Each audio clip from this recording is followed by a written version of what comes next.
Thanks. Yes, this is a lecture that I've given a couple of times already, but I kind of couched it in a little bit of, I guess, context in terms of like where my own research has developed from, and what kind of theoretical legacies I'm working with at the moment. So I'm a self-trained mathematician, and you know, at this point now I'm in a mathematics department at a PhD level as well as a philosophy department. But my professional experience is in fine arts. So I come from contemporary dance, and a lot of the work that I'm doing right now has been like predated by projects that I've done in that realm. So this still on the background here is from a project that I did that was a 4-year project building a large language network based off of choreographic scores with a specific group of people over the course of 4 years. And that was where I learned to build my own neural network using Python and TensorFlow and work with artists around that, which was what kind of prompted me to get further into this type of research at an academic level. But the other stream of research that I've also been involved in is that of non-philosophy, which is not a very, it's a bit esoteric, but one of my supervisors, Anne-Françoise Schmidt, was a founding member of it, and she wrote this book with this biologist, Brynn, on interdisciplinarity. It was called Generic Epistemology or Epistemologie Générique. And myself and 2 other theorists translated it into English. We're still waiting on it to be published. But in that book, they both talk about a sort of way in which interdisciplinarity has been previously theorized. One is in a very like state or corporate manner, involving specific projects, specific industries, a professionalization of disciplines, and very much a collaboration that meets a specific demand. And then, typo there, there's also a sort of philosophical approach that she critiques in this book, which is a sort of subsumption of interdisciplinary approaches through one discipline, which is particularly present in philosophy, which draws from sciences as well as other humanities and the arts in order to ground in metaphysics, but still maintains a hierarchical relation to those disciplines. So this is the kind of basis of this book. This is also kind of where I'm coming from in terms of an interdisciplinary approach, is like how to work in an interdisciplinary manner that avoids these two approaches, one of which is state and or capital enhanced, and then the other which sort of maintains these sort of sedimented, indoctrinated disciplinary hierarchies. So what they posit instead is this idea of the generic. So it's something that is non-specific, must be invented, an established common space of thought and action that allows for disciplines to provide a fragment of their own practice without it being in service of entirely to one particular discipline. And 2 of the main component concepts of this is pulled from Henri Poincaré's work in mathematics. Anne-Françoise Schmidt is a philosopher of mathematics and has written extensively at Poincaré. And this concept she pulls from his work, which is a sort of way of being in dialogue within mathematics that privileges compatibility over absolute coherence or unity. If there's some way of having an interface wherein 2 disciplines can cross over, that is privileged over there being this like absolutely unified whole.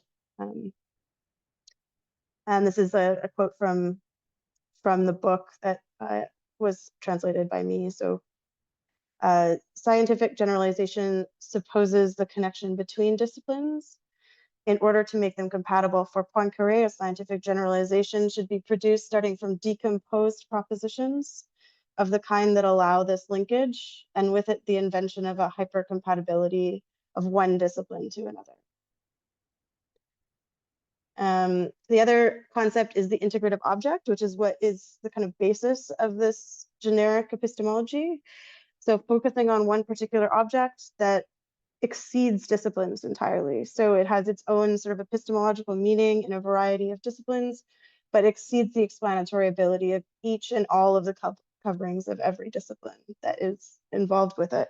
The quintessential example in the book is the genetically modified fish, because it has intersections in nutrition, in ecology, in genetics, in agriculture, in ethics. All of these things kind of approach this object from various ways, but none of them cover or have the explanatory ability to cover the entirety of the object.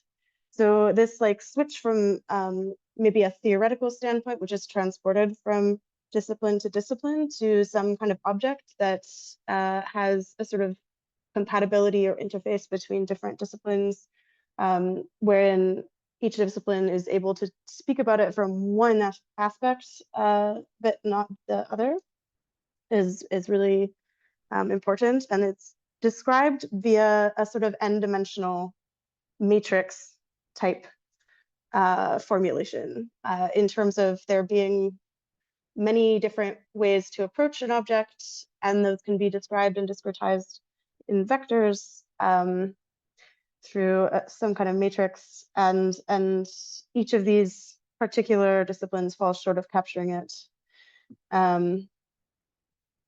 Yeah, and one of the sort of emphasis on these kinds of objects is that they're very contemporary objects. There's a lot of objects of study that, as we know, exceed one discipline entirely and need many disciplines to be able to form any kind of knowledge about the object. There's some additional stuff that comes from the background of phenomenology and non-philosophy, which is also what I'm working with in my PhD, which comes from a sort of French phenomenological history, with Merleau-Ponty, Husserl, and Simondon, as well as Larouau and François Schmitt. So these are a sort of an acknowledgement of there being a sort of body schema of knowledge, so that there's that consciousness is originally not an I think, but rather an I can. From the Husserlian, I can proceed, get a closer look at an object, turn it around, and so on. Both entails an understanding of through action, participation, doing, and making. And then there's the application of these types of phenomenological approaches to irreal or ideal entities, such as mathematical entities. This is something that I'm currently working on right now. This is the chapter I'm currently working on, which is around the sort of capture of mathematical both processes as well as objects phenomenologically. And so I'm working with Simondon as well as Husserl and Merleau-Ponty, and looking at the ways in which they theorize what and how we understand mathematical entities and processes. Yeah, and this one lovely little thing here is the only way to grasp an idea is to produce it. The idea is impalpable and invisible precisely because it has been made. And I think that there's like a sort of social constructivism at work here, but also a demonstration of the idea and a need to practice in order to understand. So this also relates to non-philosophy, which is this much more kind of out of the way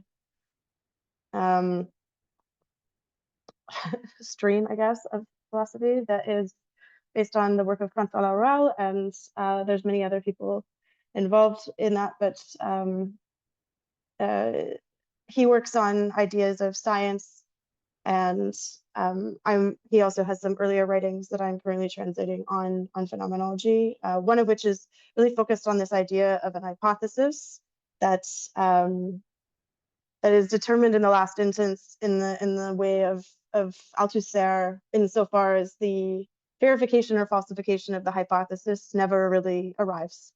That there's a sort of suspension of hypothesis in this sort of ideal practice of science that never really arrives at like an exact answer, but always holds on to a sort of suspension of what it means to access truth.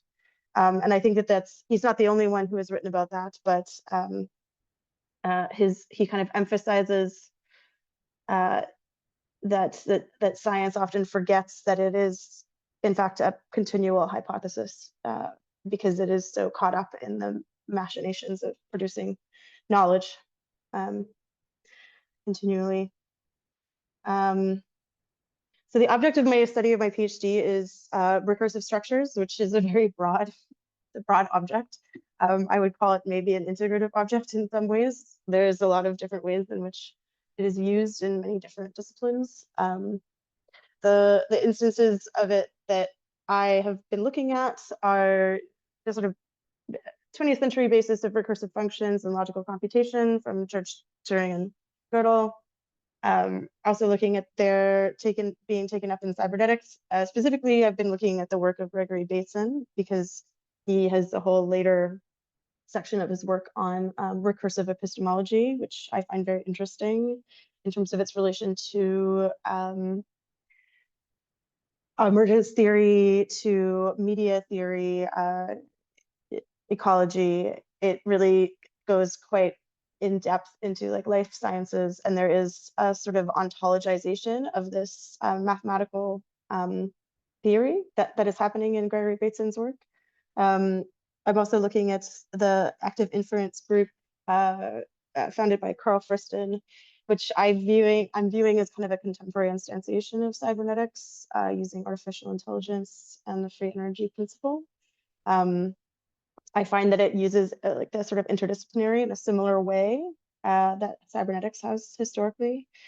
Other instances are that of phenomenology. There's a lot of recursive structures in sort of perception and behavior studies and psychology that are implicit in the works of Husserl, Merleau-Ponty, and Simondon, as well as in Simondon also the like building of structure that happens in between these different levels. In particular, Simondon deals the best, I think, with processes.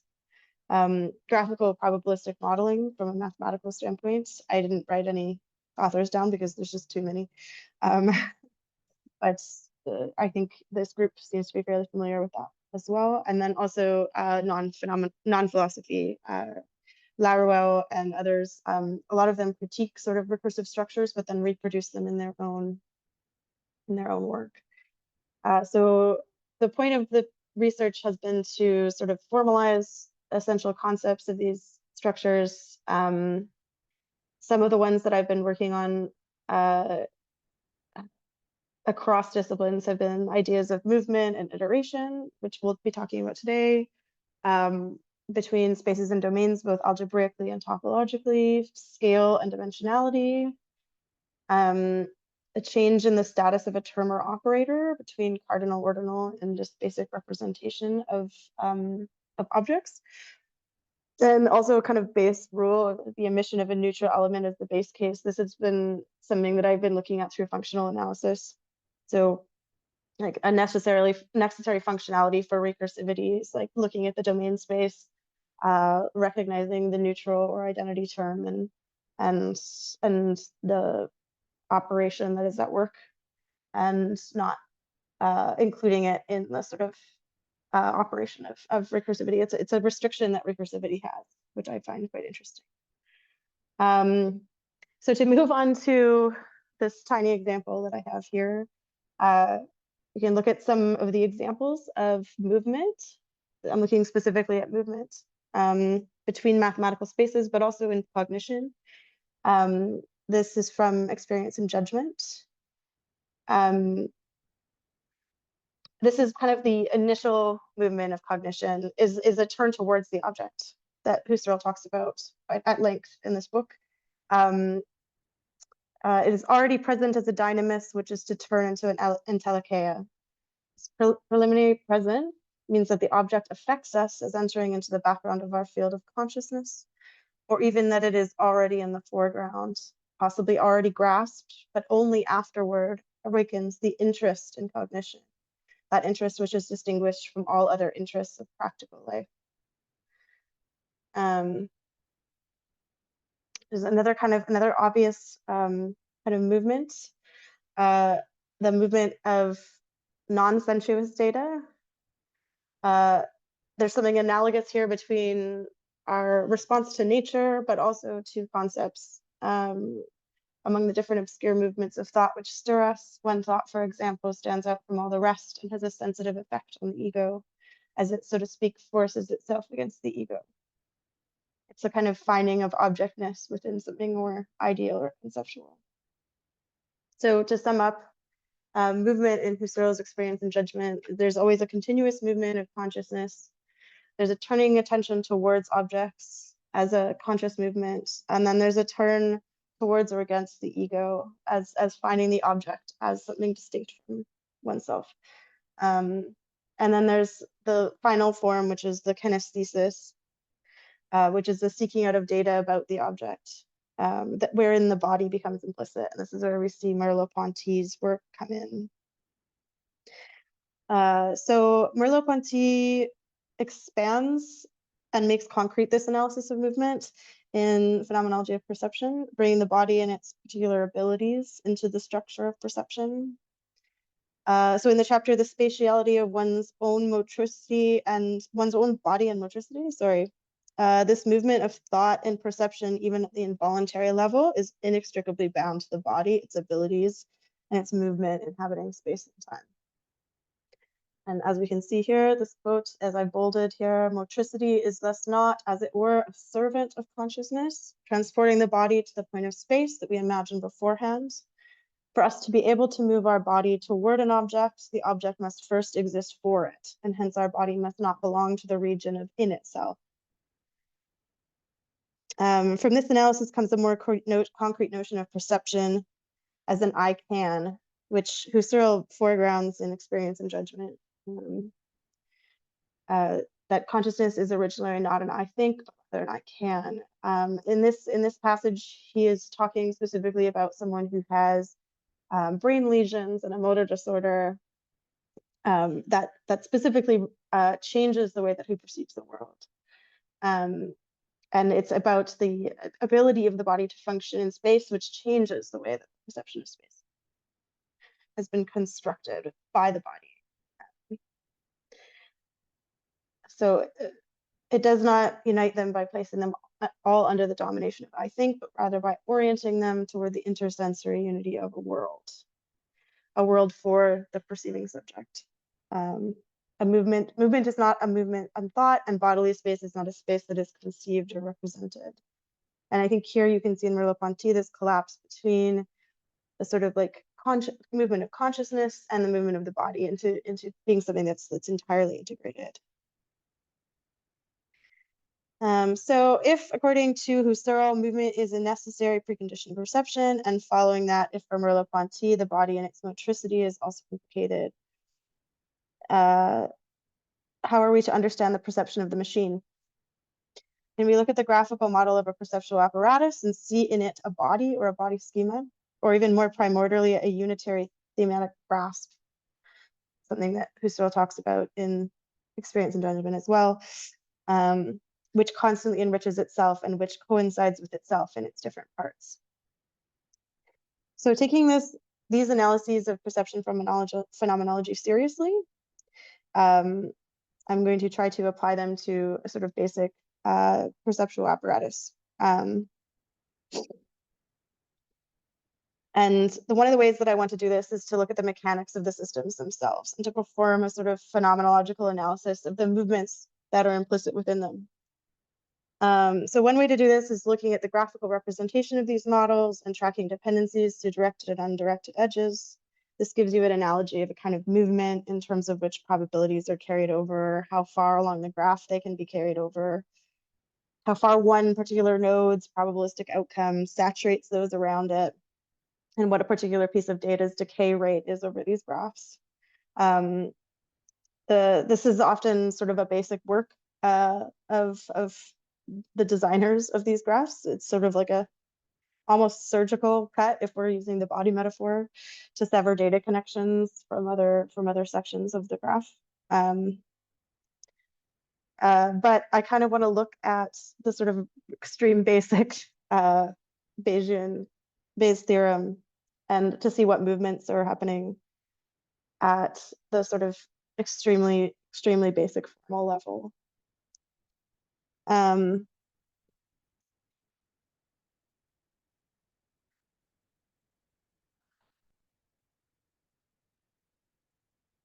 So the types of movements that we can find in these mathematics are based in a couple of foundational structures.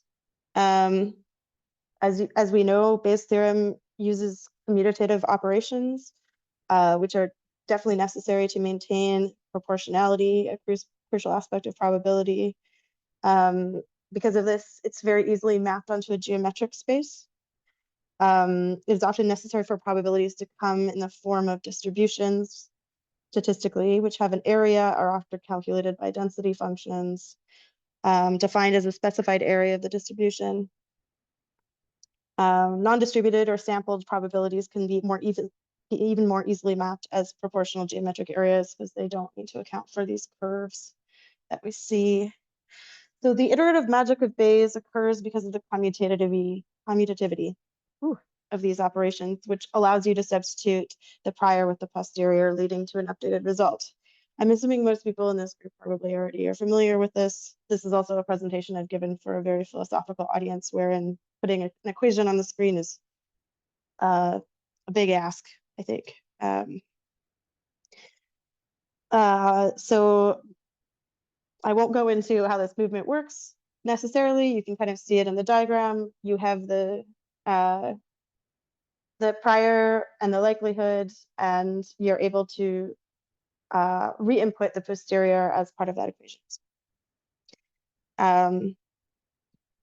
Movement could be theorized here as an expansion of a time series interval that this substitution allows for in its iteration, something like a durational movement. But if you look at this kind of movement geometrically, the movement is one that curls in on itself with each iterative step towards a more precise probability distribution, especially if one thinks of probability more as proportionality. This movement occurs through function space. That's a linear space which has as its domain all different probability distribution subsets. If we look specifically at image segmentation models, which deal with object recognition, there is much more concrete movement that appears. This is because we have spatial sets of coordinates that correspond to an image, making the movement much more direct to our particular experience. The most basic type of this application, and there are many different methods of this, is RGB color space, which most of us are pretty familiar with by using basic computer things. I'm not going to go through all of the particulars of the image segmentation model, but suffice to say that we have many different spaces being attached together here. One is the coordinate system of the pixels. One is the data of the RGB space. One is the interpretation of that particular RGB space. And here I've been noticing a lot in presentations on this kind of work that everyone seems to be using ants as an example. So I'm going to continue with that. Why not? So the X is the interpretation of it's either an ant or it's not an ant. And then N is the set of neighbors, which is mathematized or formalized as a separate space from the data itself for each individual interpretation. It's conditional on the interpretation. And you can see here how that is laid out, but we don't need to go into the specifics of that at this juncture. Movement in this model appears concretely as minimal, stepwise, and microscopic as we think of it within our own human perception, very ant-like almost in its choreography. However, there are these different lines of movement that are occurring between the mappings between spaces that can make such minimal movements much grander, such as when they traverse the large distances of color space and move from coordinates to classes. These are the kind of movements that I'm interested in. So as we can see from the likelihood function in the previous example that we did not go into, another movement that occurs in these processes is between different distribution families. The sort of focus of this project was on conjugate operations, that allow movement within a predefined space of distributions. So the most common example is the space of all Gibbs distributions, a subset of all distributions or a distribution family, the definition of which is having the same functional form as we saw here, the functional form of the Gaussian distribution. The Gibbs also has its own functional form. Within a family, they differ only in their parameters. So in the space of these distributions, the movement occurs among the set of all Gibbs distributions between parameters, and this movement is made possible and fueled by the Gaussian distribution, which is its conjugate. Gibbs and Gaussian distributions have different functional forms, but you can move within the space of the Gibbs family if your data is Gaussian. This is what we mean when we call them conjugate priors. Your data as Gaussian acts as a function on the Gibbs distribution space, the space of all Gibbs distributions, sorry. So the Bayesian substitution of the posterior to the prior is a function that moves from one distribution of the Gibbs family to another distribution of the Gibbs family, which allows you to update your parameters. Because the data is Gaussian, this updating function keeps the posterior within the same functional form or distribution family. There are different pairs between the distributions in the form of data, and these pairs are called conjugate when the data results in a posterior that stays within the same distribution, which allows for the Bayesian updating to take place. This was my very silly animation between different distributions. You get a spatial movement that is conjugated algebraically between the Gibbs distribution, the Gaussian distribution, and the posterior Gibbs distribution. So the Gibbs distribution parameters determine the probability of the class, for instance, the pixel being an ant or not an ant. This is an example of parametric distribution. If you know the parameters of the Gibbs distribution and you know that it is in the functional form of Gibbs, then you can identify what specific Gibbs distribution it is, as they are always defined by their parameters. So there's a movement that occurs within this updating, which is structured by Bayes' theorem. It's can be algebraically proven in a very long set of equations. But to spatialize this, again, the definition of the Gibbs distribution is based on parameters. The spatialization of the set of all Gibbs distributions would be dimensionally the same as the number of parameters per distribution. One parameter would be a number line, one-dimensional, whereas two parameters per distribution would be two-dimensional and Cartesian. This movement across the space of all Gibbs distributions is part of how the parameters of the data are able to change and essential to the updating process of the model. For example, and this is maybe like a category theory or a topology example, a Bayesian updating without any Gaussian distribution, without any data here would be considered an identity operation or an automorphism. You just have the one thing updating itself. You would return to the same space of parameters that you left. It's sort of equivalence. So this type of looking at this movement, what it is doing for me in terms of research is allowing me to get at some of the formal restrictions that some of these spaces have, and allowing me to look at them as and define them more cohesively, and sort of what the similarities are between sort of mathematically formulated recursive structures and also those that are philosophical, which are much less highly formalized. And through the process of movements, I can access this sort of other interdisciplinary mode of both phenomenology, but also through sort of my background in contemporary dance, of being able to like understand an object or a process better through its performance or through the movement around it. I mean, if you think about it mathematically, you can see this type of thing in symmetry groups through transformation and rotation. But also in Husserl, it's this idea of like moving around the object, being able to move the object in your hands, this sort of like enacted or embodied form of knowledge production. And so for sort of the future of my dissertation research, there's some, big blank spots that I would love to get some help with in this group, potentially, is looking at the way in which these structures deal with memory and forgetting, the way that the formalization and the realization of time steps and their materiality, if this is at odds or how this is done and accounted for, as well as a phenomenology of mathematical processes. So there's a lot of writing on mathematical entities phenomenologically, but not a lot on processes, because processes ontologically have a sort of dubious status, whether they're like events or objects themselves. Simon Don, I think, does this the best of anyone that I found, but I would be very curious about other people's research if there was any sort of like an ontological account of abstract processes. Seems very specific.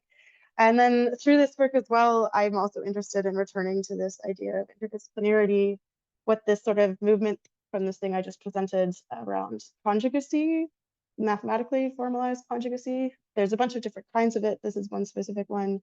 But whether or not this is a formalization of the compatibility that we're talking about with Poincaré's principle, where it happens in between mathematical fields and where it could be applied in philosophy. I'm also really curious about the formal restrictions of these interactions. One of the things that's interesting about the conjugacy is that it forces you to deal with pairs of distributions that are restricted to specific ways of dealing with data. So it doesn't always, it's not an open, neutral ground. There's some formalizations that allow you to deal with inequalities better, etc. And then a further question is how to deal with this suspended hypothesis, how to maintain a suspended hypothesis as a reminder rather than a closure or halting of experimentation, and what the relationship between those two things are. So yeah, that's kind of where I'm at research-wise at the moment, and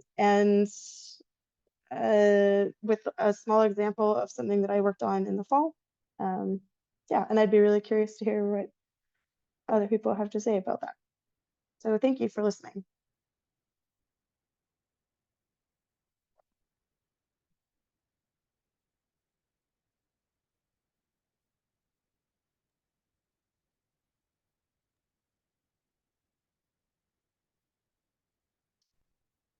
Oh wow, there's already so many comments in chat. Thank you.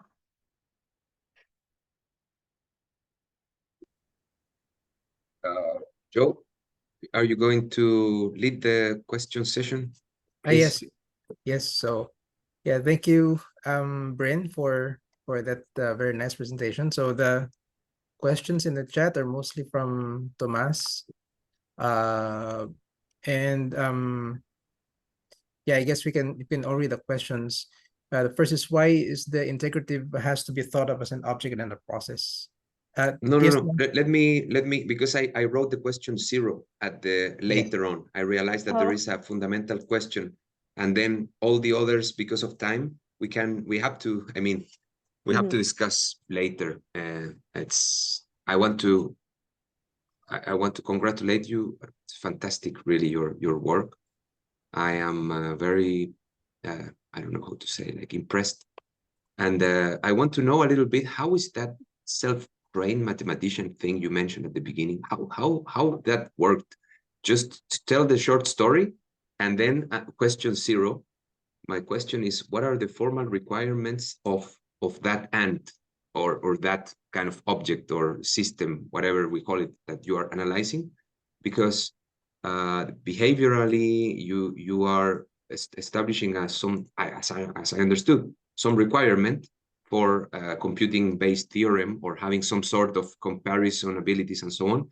So how do you expect that the physical architecture of the system is able to implement certain computational, let's say, capacities, computational functions, let's say abilities, so that what you say makes sense? So what is the minimal, let's say, minimal substrate, and what is the minimal cognition required to make your discourse meaningful? Because a stone is also doing that. Do we need it to be alive? So I want to go to this kind of like border. But before, tell us about your math. How did you become a self-trained math, please? Well, I was like generally I was raised by someone who was a mathematician. My father was a mathematician. And so I had kind of like an extra leg up on that front as a child. But I kind of like went into a physics program and then retreated and went to art school instead. And then had just kind of kept up with things. And then when I went into my master's program in philosophy, I took a class with Xia Junwei, and I ended up TAing for him. And in order to TA for him, I kind of had to teach myself topology. He's a topologist. So I spent like the next 6 months kind of in the library doing that. And that kind of steamrolled into doing more. I also learned like a lot of mathematics through programming, like Python specifically, I would say, like basic sort of ways in which things are framed. But topology was a big learning. So your strength is more in topology, and maybe okay. So but I've done coursework at a PhD level in statistics and probability and graph theory. So I just kind of skipped the undergrad stuff, basically. So you are, just to finish like this point, because I want to know specifically your training. Maybe you can handle logic well, you can handle abstract algebra fine, and maybe calculus and analysis maybe it's not your major strength, I would say. Not my major strength. No? Okay. So because when we discuss in the future, I want to know, and because maybe I will have to elaborate more on something and less on something and so on. So and the question 0, what do you say about it? Okay, so I mean, I think what I'm trying to piece out from that question is that it sounds like you're asking if I'm analyzing a system that exists materially in the world. I think that what I'm trying to do is more like formalize some of the necessary, like what is the system of Bayes space, like Bayes theorem, like why did it function? It doesn't function in every mathematical space. You need to have the commutativity of multiplication and division in order for it to function. And if you're using statistical distributions, they themselves also need to be compatible with one another, the data distribution and the parameter distributions to be compatible. So computationally, it's less about like computational power, because I'm not dealing with like a large net in this situation where there's like a lot of computations happening. It's more about like what even allows that computation to exist formally in the mathematics. So it's like a functional analysis of Bayes' theorem. So I think it can be applied if you try to apply it to, if we're using Bayes' theorem to talk about a system, like a material system that we're trying to analyze in the world. One of the things that this might allow you to look at is if you're looking at a specific spread of data that you have, you need to find a way of finding this conjugate in order to make that Bayes' theorem work when you're modeling that system. And sometimes, but sorry, who's computing Bayes' theorem then? Is you or is the ant? No, the ant is no one's like, so Because I would if say we the are, computation happens at a third level. So it's like the ant is the thing you're observing with Bayes. The thing that I'm trying to observe is Bayes' theorem itself, the space of Bayes' theorem, how it formally works. And then computationally, iteratively, to do that, that has its own material constraints as well. That re-enters back into the sort of material world, I would say, potentially.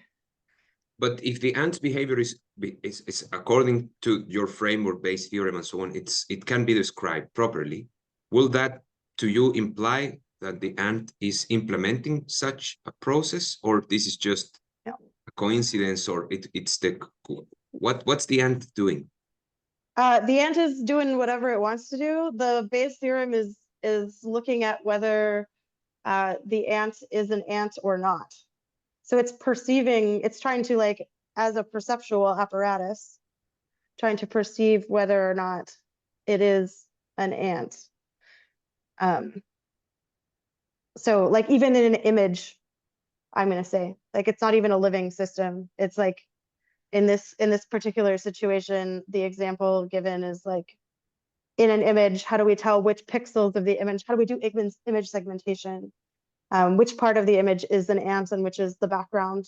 And that's something that gets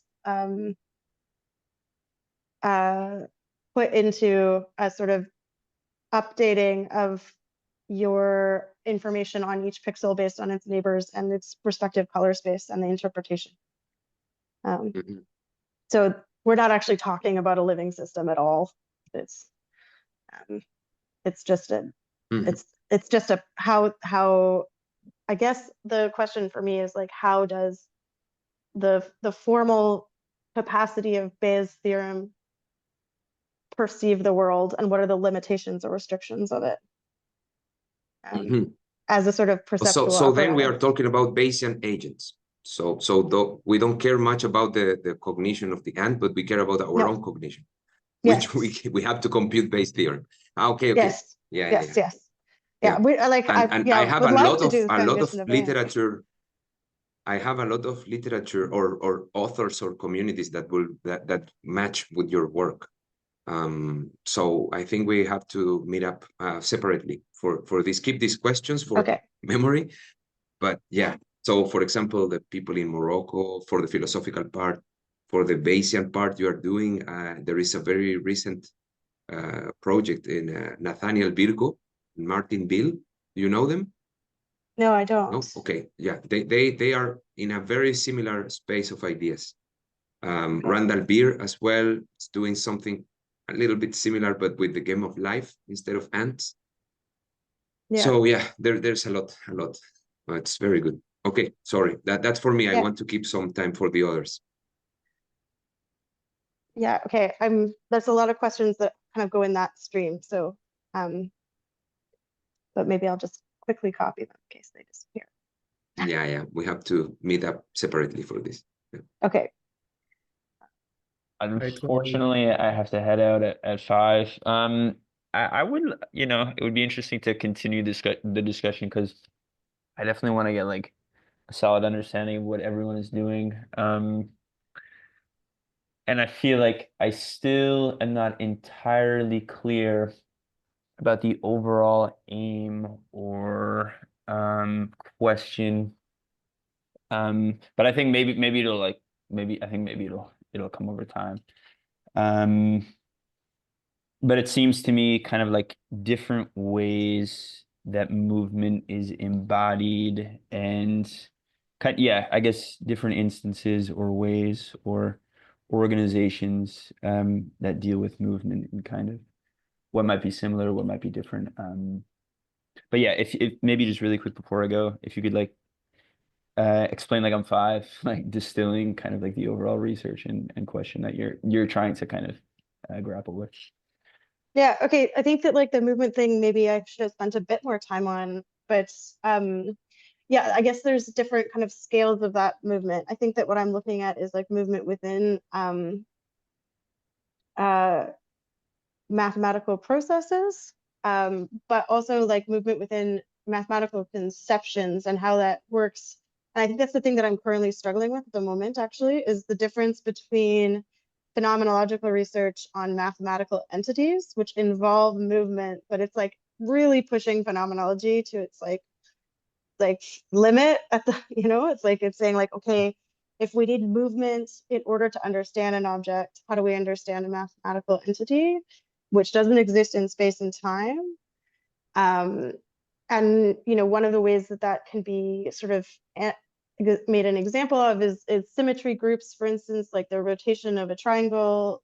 It has 6 reflective capacities, which gives it a symmetry group of 6, which it turns out is super mathematically useful. So there are certain ways in which mathematics theorizes movement, but it doesn't necessarily come through in the notation. It has to come through in the ways in which these objects are being turned, sort of quote unquote, turned around in a conceptual space or moved between different conceptual spaces that allow us to make connections between them.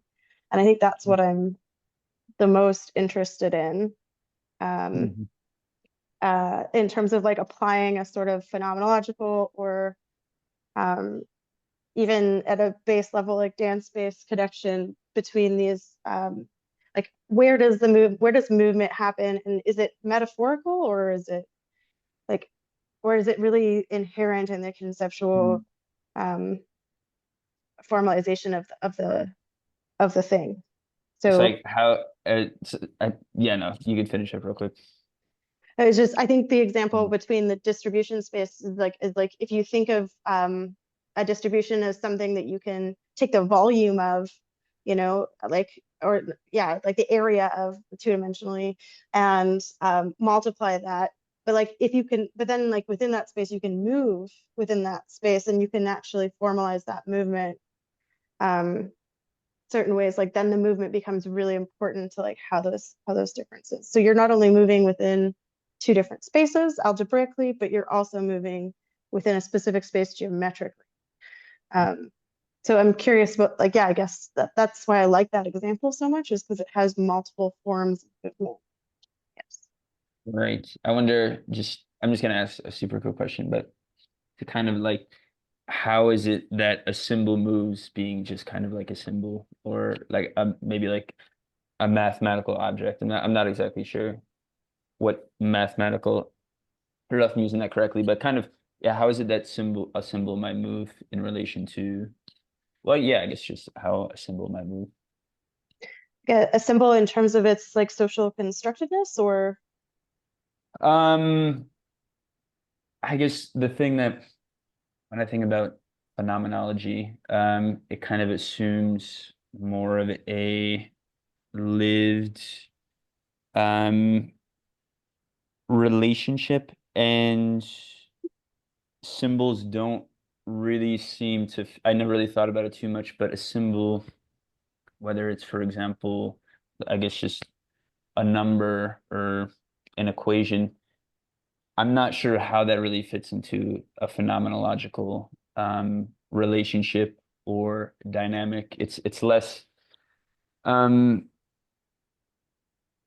yeah, it feels like it's less situated. Like it feels much less feels like, yeah, it doesn't feel very contextualized if you're kind of, it almost feels like platonic, like you're bringing in these mathematical forms or something. So I guess, yeah, I mean, to be honest, I still have to. Yeah. So there's like a really kind of weird way of explaining something like that, which is like, yeah, kind of basic kind of functional analysis of something. So within, for instance, the space of the natural numbers. So you have to construct the space as well. This is the problem. It's like it doesn't have a space that exists in world or nature. The space is constructed. So the space of the natural numbers, and you have an operation such as multiplication that has a particular in some ways like movement within that space.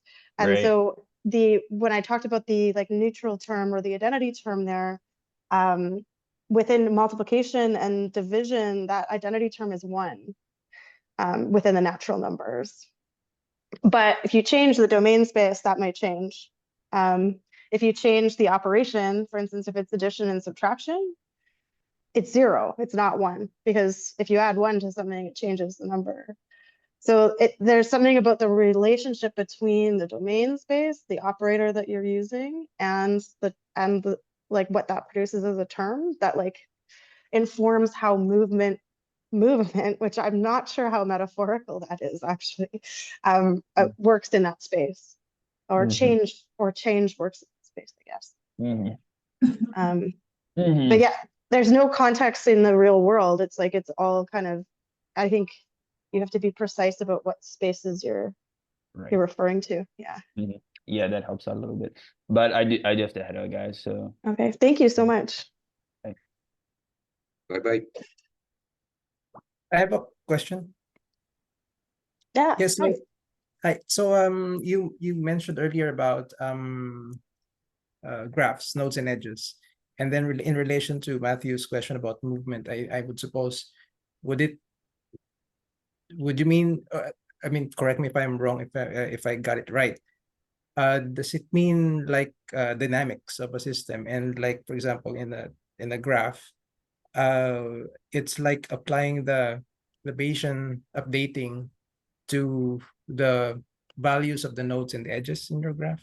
Did I? Yeah, I would say that that's right. So I guess it would be more like the movement of information in the system, or yeah, I wouldn't say like the physical material movement. Yes. Yeah. Right. All right. Yeah, because it changes when you have updating, like it changes the priors. You also mentioned about the time series, so it's a movement conceptually of information, and not necessarily the physical matter that moves. Yeah, and I guess the question for me sometimes is like if that Bayesian update, like if that's just like the way that the movement happens within the model that we have to construct it, or if that's a movement that happens if like there's some kind of informational movement that is also material in some way in the world itself as well.